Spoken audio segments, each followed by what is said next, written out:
ఈ పోలవరం ప్రాజెక్ట్ అనేది very very complicated. అంత తేలిగ్గా అర్థం కాదు.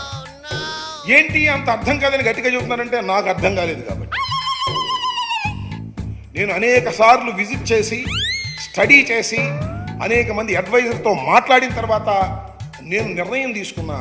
అవునా? నిజమా? ఇది ఇప్పుడు పూర్తయ్యేది కాదు అని చెప్పిన మొదటి వ్యక్తిని నేను. ఏం చెప్పావురా?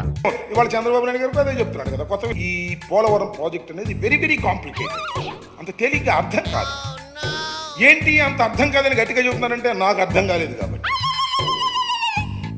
నేను అనేక సార్లు విజిట్ చేసి స్టడీ చేసి అనేక మంది అడ్వైజర్తో మాట్లాడిన తర్వాత నేను నిర్ణయం తీసుకున్నా.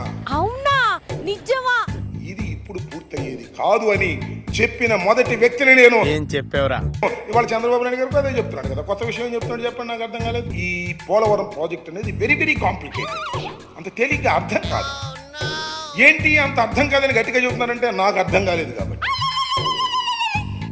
నేను అనేక సార్లు విజిట్ చేసి స్టడీ చేసి అనేక మంది అడ్వైజర్తో మాట్లాడిన తర్వాత నేను నిర్ణయం తీసుకున్నా. అవునా? నిజమా?